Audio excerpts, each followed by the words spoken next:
All right, here we go. Brand new Flyers Daily for the 2nd of June. Welcome to the month of June. This is the month the hockey season ends, and it's also the month where future hockey seasons are determined. Bill Meltzer will join us in just a moment.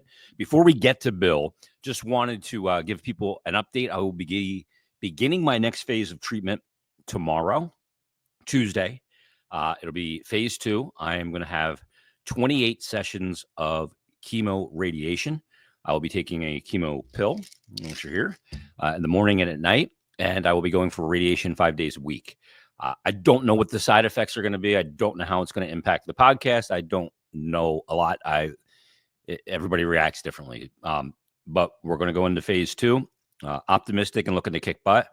So just wanted to give people that update. With that said, let's get to the business. Joining us for our Monday edition of Flyers Daily, presented by Ticketmaster from PhiladelphiaFlyers.com, NHL.com, and great HockeyHotStove.com, and Facebook page as well, which I've been checking out. It is Bill Meltzer. Bill, how you doing? Welcome to June. Yeah, June already means Cup Finals and NHL Draft and counting down to free agency. So I feel like it snuck up on us. It's weird. It's the month where the season ends, but the kind of the building of seasons to come begins. Yeah, for sure. Which is the Hockey League calendar year ends on the 30th of June. July 1st will begin the new league year, but a lot to be determined between now and July 1st as the NHL draft is really creeping up on us at this point, Bill. But let's talk about the Cup Final first, because it's a rematch. And we're going to get into Flyers Fact or Fiction for the 2025 offseason edition, some things I've come up with that we're going to discuss. And one of the things is in regards to the finals. With these two teams, again, you get a rematch. Do you have a side you like here? Do you like Edmonton to come away with it in revenge, or is Florida just too much and we get a repeat champion once again? Well, I think it's a better Edmonton team than it was a year ago. I agree. So I think you have to be really aware of that. But there's still two things that I'm not convinced of with the Oilers. First of all, is the penalty killing, because I think it's only 66% for the postseason so far. Yep. You play against Florida, that's probably not going to get it done. If you can kind of hold even at 5-on-5, Florida could still win the series with the special teams. And the other piece of it is Sergei Bobrovsky versus Skinner. Skinner's the total wild card. Yeah, he's either great or a bomb, like a bombshell. Like you just don't know. I don't know what he's going to be in the final in a return. No idea. I feel like I know what Bob's going to be. Exactly. And for that, for that particular reason, those two reasons, if I had to make a prediction, I would say that the Florida series, I'm going to go 7 games again, though, just like it was last year. Yeah. But I have Florida winning it unless the Oilers prove otherwise with those couple things. So yeah, it's interesting because last year it was Florida went up 3-0, and the Oilers force it back to a game 7, which is just absolutely bananas. That'll begin coming up on Thursday, and it's been really bizarre the last couple of days not having any games to watch with the gap between the conference finals and the Stanley Cup final, which will begin Thursday. Latest it can go, by the way, is June 20th. That would be game 7 if it does go to that point. Bill, let's get into these fact or fictions, because we're at that time of year. We mentioned a season ending and the birth of new beginnings for a lot of players, prospects, teams in a lot of ways. And I want to get into some Flyers fact or fiction. We've done this before, where I'll give you some statements. You tell us if they're fact or fiction. The first one is this: size does matter in the NHL. Now, this isn't just predicated on a single player, Bill. A lot of teams have, really good small players on their team or smallish players. And they have tons of success in the league and are difference makers. It's more of the cumulative effect of too many smallish players. Does size matter in today's NHL? Fact or fiction? It does. I do think it's fact. I just blogged about it on Sunday, as a matter of fact, where I said, to me, it's all about the mix. It's not about any one individual player. If you have too much of anything, too many pass first guys, not enough guys who will shoot the puck, right? Or plenty of guys will shoot the puck, but playmakers, right? So I think it's all about the balance and the mix that you have on a team. So I do think that I look at the Flyers, where half the defense, assuming Emil Andre were to make the team, half the defense is kind of on the small side, right?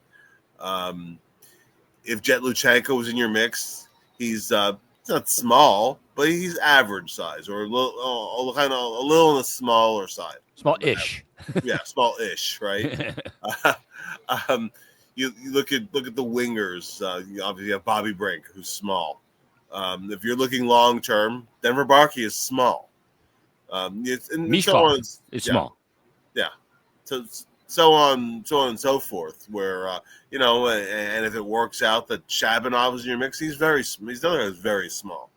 So you look at the rumors with Marco Rossi. I mean, well, that is a legitimately small center.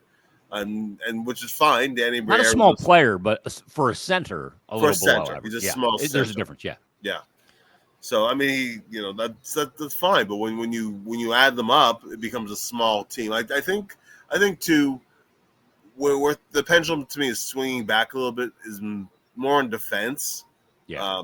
You can have some multiple small wingers, and as long as there's an element of grit and compete with those guys and whatever you can.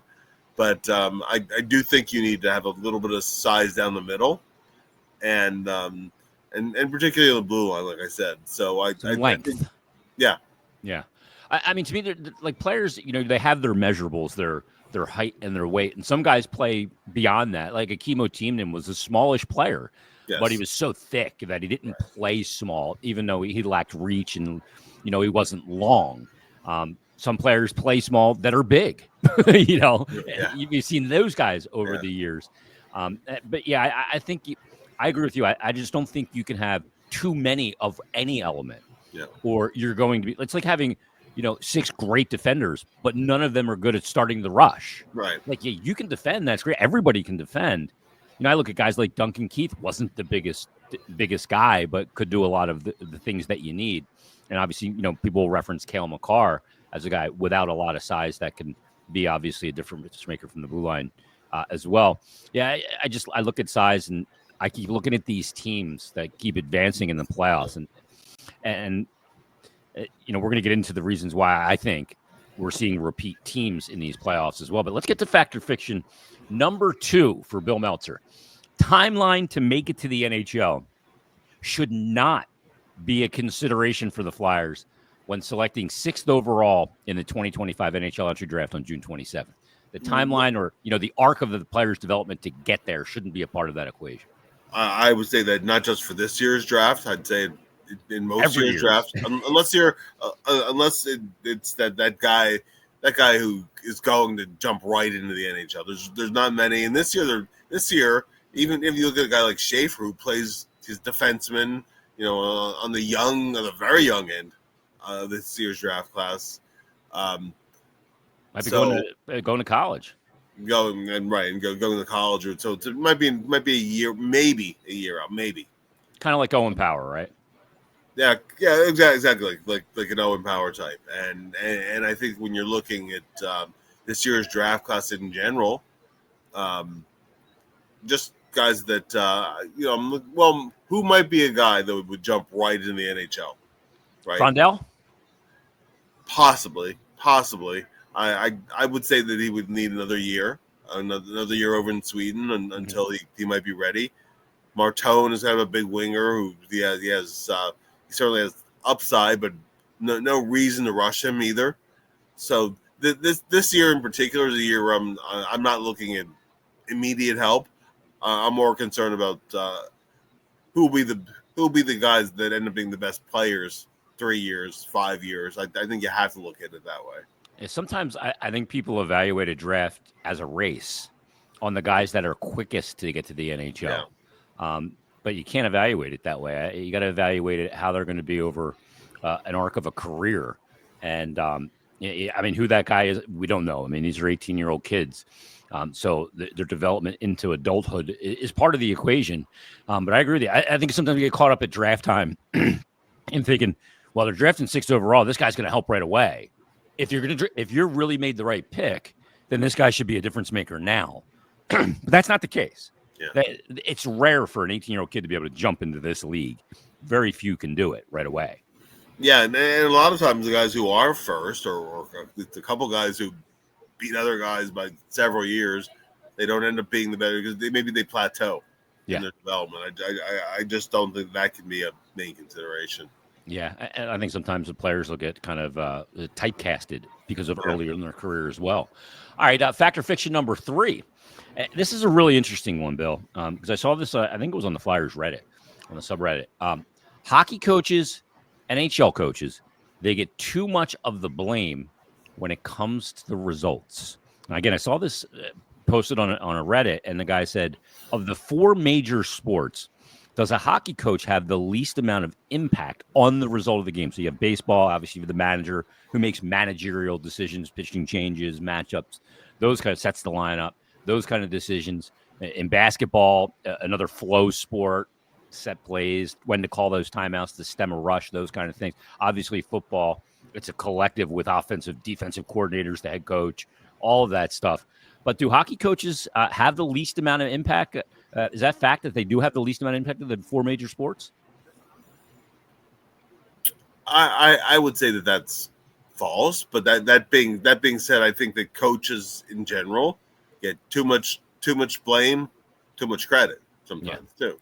But the NHL, I look at it and I go, the average length of tenure is now only 1.87 years for an NHL. It's just ridiculous. Which is true, and the job is so much. It's obviously part X's and O's and systems, but a big part of it is people management. Yep.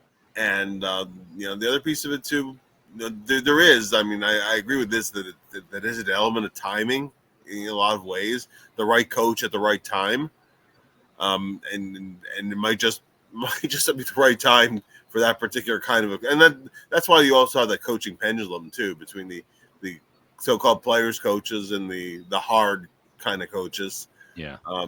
So I don't know about the 4 sports. Like more than football. I mean, he has coordinators, right? You have offensive and defensive coordinators and whatnot. I mean, they're literally calling the plays in most cases. Yes. So, yes. I mean, that impact is to me, I don't know about basketball. I never played basketball, so I can't speak on it with high intelligence. Baseball seems to me that managers make some really key decisions when to pull pitchers, all of that. Yeah, but you're only going to go as far as you got to have talent. Particularly, I was going to say, as your talent takes you, and you're starting pitching in general, right? If your starting pitcher doesn't have it on a particular day, you're probably not going to win. Yeah, I mean, you didn't make a decision to start him on that day. He starts every 5th day. Yeah, right. I mean, like in football too. If your quarterback just isn't playing well on that particular day, it's not an indictment of your coaching. Sometimes it's the result of players. I think the thing that bothers me the most is, the old phrase of "show me good goaltending, I'll show you a good coach."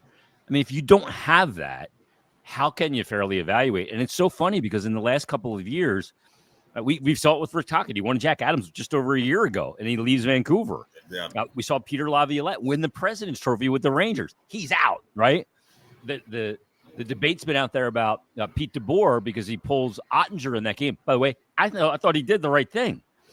2 shots on 2 goals. You got to do something. Whether you put him back in or not, that's a different decision. But to pull him at that time, I didn't like the way he pulled him. He should have told him as soon as the timeout was called. Yes.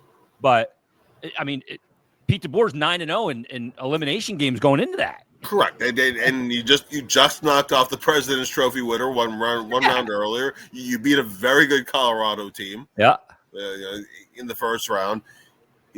He is your coach who takes you to the conference final 3 straight years. I remember when as the Devils coach, he frankly, I thought that he kind of outcoached Peter Laviolette in 2012. And he got a Devils team that had no business going to the finals. Yeah. So he's a good coach, man.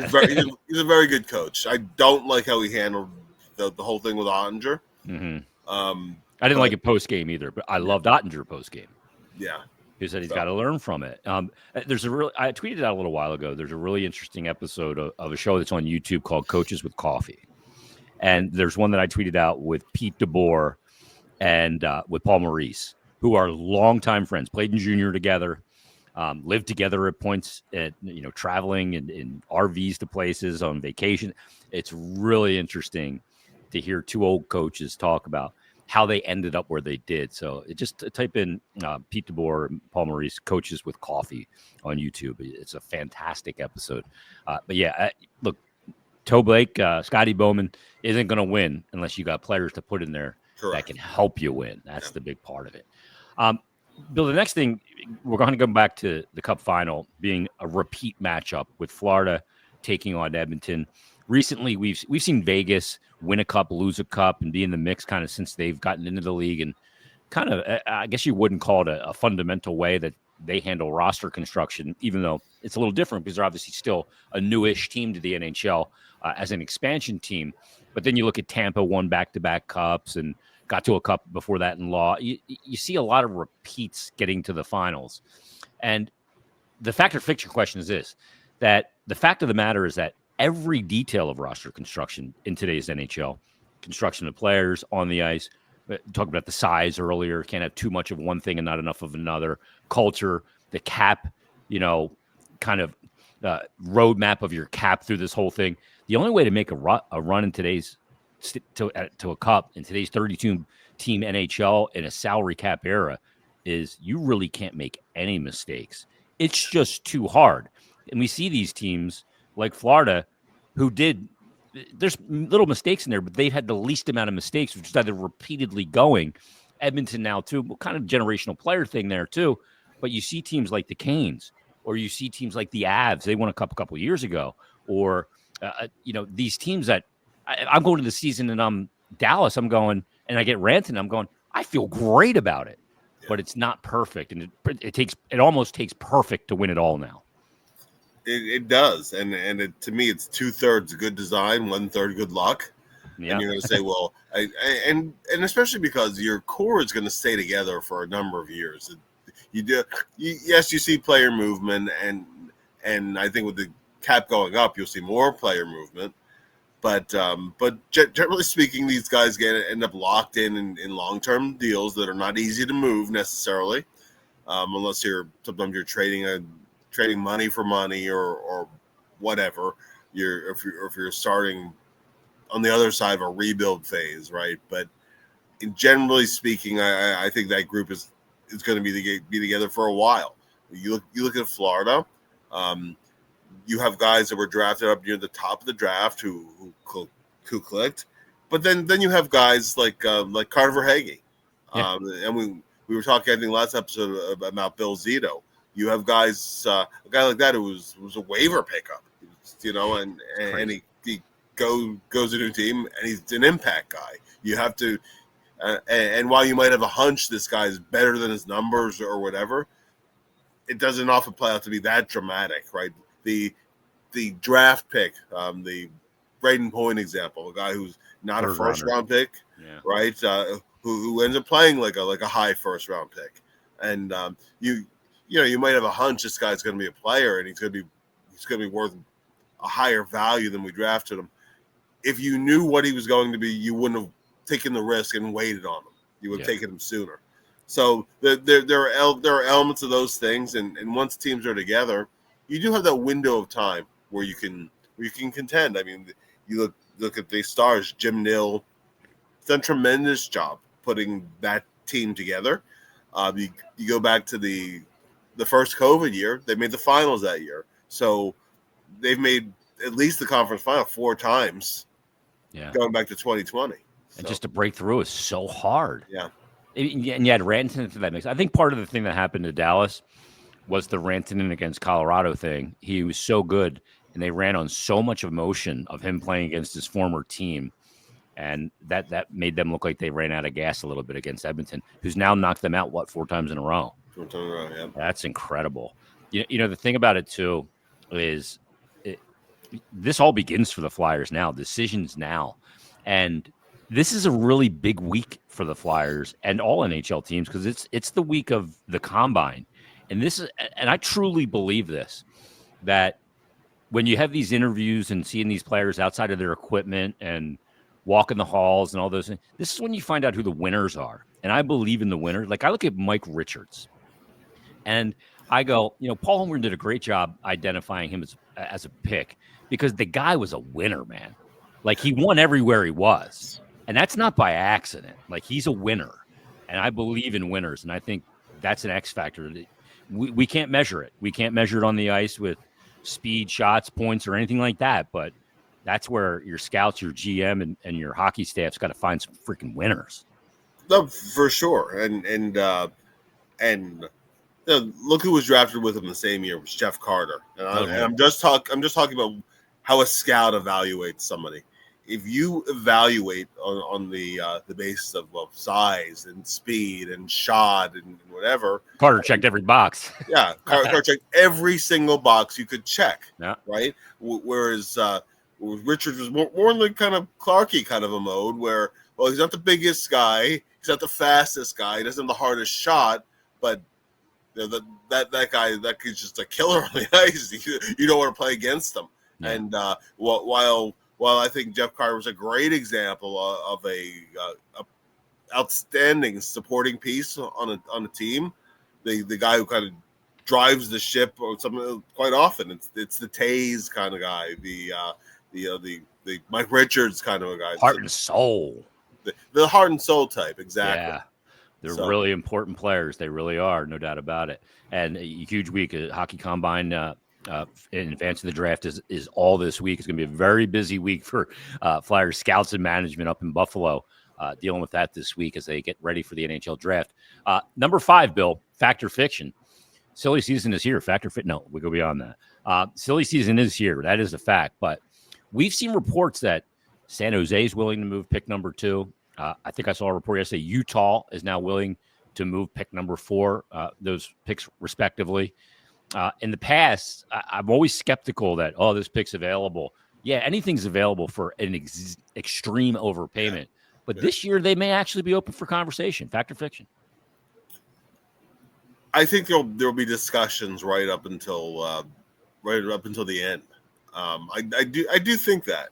Now, whether anything will actually go down or not, I don't know. If it does, it's still going to be really expensive. It will, 100%. It will, 100%. It will, and it's not going to be multiple picks that do it. You're going to be trading a roster player, a pretty good one.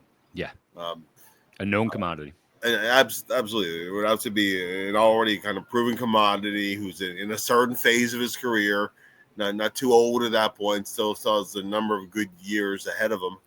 So. When all gets said and done, more often than not, it doesn't end up going down. If you remember when the 2014 draft was in Philly, and the word was going around the building, the Flyers are really trying to get the first pick, which was Aaron Ekblad, and ultimately the price just got to be too rich. It was like, the Flyers wanted to do it because they were the showman. It was in their building to move up to number 1. Yeah, right. And it just ultimately came down to no, we just can't. And that it often ends up that way where it's just is this guy going to be such a difference maker that would justify it? Would it justify if we're taking a temporary step back or two even from where you are? If you're still drafting fairly near the top, because is this guy going to come and make an impact next year as we were just talking about? Probably not, but in 3 to 5 years, is he going to be a guy that is a top of the lineup guy, an absolute impact player, and we can build around them to where whatever we might give up, we can withstand that? And usually what ends up happening is the answer ends up being no, and they go they might even take a timeout on the draft floor, and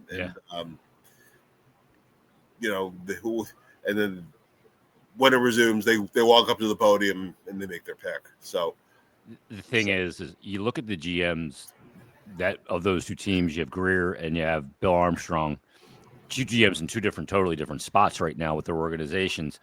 But it's a hard thing to do to trade back, because if you trade back, even if you get a haul, but it doesn't work out for you, and the pick that you traded back for, like for example, if it is second in San Jose and it's Misa, and he turns into this otherworldly player, that's a stain on your shirt you can't ever get off as a GM.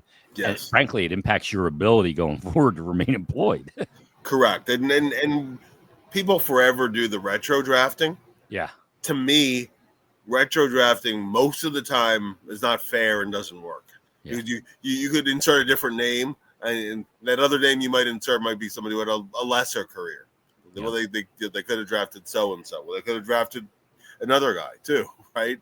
So, but on the flip side, when you have a guy who is a pretty much a consensus top 2, top 3 pick, and you trade down, figuring there's another player that we think is going to be really good, should be there for us, and he doesn't work out, and the guy you passed on who was considered a fairly safe pick, but also a high upside guy, it doesn't work, as you said, that's something that you might never live down, or if you do, it might take a lot of years. And GMs today, for a reason, they have a fear of losing a trade. Yeah. They don't want to lose a trade. They'd rather stay put with what they have and try to develop the guy. And they'll say they trust their scouts and their development. And, we talk about it right up to the end. And then when you actually do see some pick swaps, it tends to be more in the middle of the round, and quite often trading down a little bit. Yeah, to create more value and more lottery balls, if you will. I saw somebody mention yesterday on social media about kind of redrafting. The Flyers' biggest mistake wasn't not drafting Makar over Patrick in 2017. It was actually 2015, where they took Ivan Provorov 7th overall. Werenski went after him. I mean, this is the 2015 draft was a hell of a draft, by the way. Obviously, David Eichel go 1-2. Dylan Strome goes 3rd. Marner goes 4th. I mean, you're talking about 100-point players. Zaka's in that draft. Hanifin, all before you get to Provorov. Then Werenski, Timo Meier, Mikko Rantanen goes 10th overall. Bill, I thought you could only get top, elite talent in the top 3. Rantanen's in there. I mean, this draft is insane. Svechnikov in this draft. Kyle Connor, perennial 30 goals, 40 goal scorer. Shabbat in the first round. Yes. Besser. I mean, what a draft. Yeah, and that was one of the years. That was one of those years going in too, where you knew there were. Yeah, it was a class. A lot of good class, and in different positions too. Yeah. Sometimes you have defenseman heavy drafts. Sometimes you have, a lot of this year has a lot of guys who have or can play center. But the really high end guys, the true first line centers, the true top 3 defensemen, that 2015 was one of those drafts that works out where it's way above. You go in knowing it's above average and it plays out. I mean, most years you get an Ivan Provorov, and even if he doesn't become the star defenseman who takes that Norris Trophy step that was predicted was possible for him, you're still pretty darn happy with what you got. You had a guy who never missed games, et cetera, et cetera, et cetera. It's he played on the top pairing most of his time here for a lot of years. So most years you're happy with that. And that year there were decisions to make. So like right now, of course, it's crazy they ended up together in Columbus. Yeah. Like you would certainly right now you would say we probably should have taken Werenski in hindsight, but or Rantanen. Or Rantanen, traded down, right? Well, but in that same draft, now mind you, it's later in the first round, but the Flyers traded up to get Konechny. Yeah. So Barzal's in that draft too, by the way. He might be available. There's some word that he might be available at New York. Yeah. Well, we'll see with the new GM and new regime there. We'll see what they end up doing. But yeah, I'd be real interested in that. I would as well. I would as well. He certainly seems to hurt the Flyers plenty. So. Yeah, I think he's spectacular to watch. It's kind of going back to that Marner conversation, and we've had it a few times, where I look at it and go, my gut tells me it's not the right thing to do, but if it happened, I go, I'd be pretty excited to go to games to see him play because he's a hell of a player. I mean, the guy's a 100-point player every year. Yeah. I mean, immediately. It is an impactful addition, obviously, for so many reasons. And what my gut tells me it's not the right thing to do now.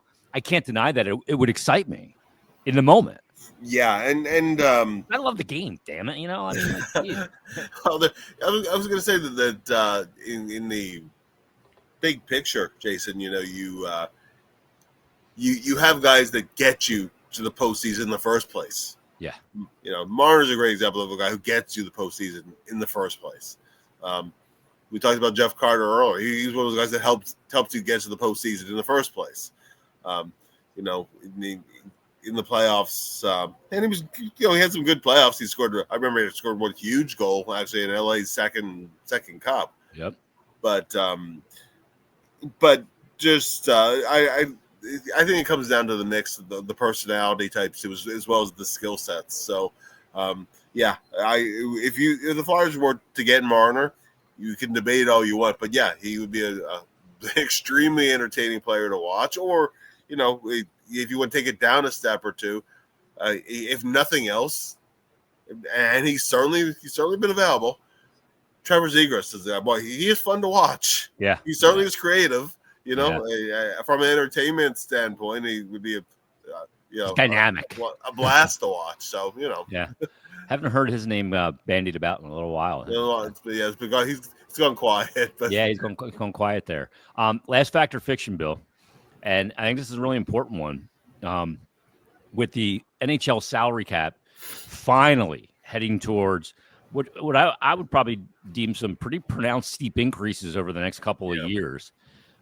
Beginning at this year's draft, we're going to see wheeling and dealing at levels we haven't seen since pre-pandemic. Like the old GMs are going to come out and start swinging and making big deals, taking risk. We saw it a little bit last year with St. Louis with the double offer sheet. Yeah. But I think this year, with this cap rising, I think we're going to start to see some real movement and some big players and some big packages flying around the NHL, hopefully beginning at the draft at the end of this month. I think that is absolutely fact. I think that there will be some deals that we don't see coming, and B, the kind you like Rantanen to Carolina to Dallas. That's it. That's a fantastic example. That certainly was a shocker. Yep. And certainly when you sit down and just make sure you saw it right and make sure it's okay. It is a credible source, right? Yeah. I absolutely think this will be a year. There will be a few blockbusters that happen, and teams also have to watch their flank too for offer sheets coming up. Right after Danny Briere watched the flank. There were certainly rumors flying around that if the Flyers didn't get Tyson Foerster done before July, there might have been an offer sheet. One was coming. Yeah. There might have been and his performance at Worlds made it even more likely. That part of it too. Yeah, he was really good for Team Canada at the Worlds. So that's a great example. And the Flyers might be a team that's involved in an offer sheet. And the last thing too, I think that you have some interesting decisions to make on the agent side as well. Okay, like let's say Gabe Velarde's agent. Do we file for arbitration and name our number, and lock ourselves out of the offer sheet? And lock ourselves out of the offer sheet. Yeah. You could potentially get, if the offer sheet isn't coming, you're going to end up taking less money. Yeah.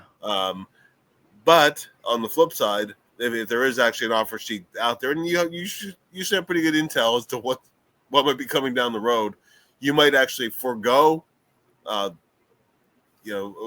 arbitration filing and stay with it RFA status and figure. That's a smoke signal and a half, isn't it? Yeah, for sure. It's crazy. That's a call my agent and let's get a deal done, and I'll sign an offer sheet. Ooh, man, that is a signal to NHL GMs. He's not filing for arbitration. He's open for business. Yeah. Ooh, wow, that's fun.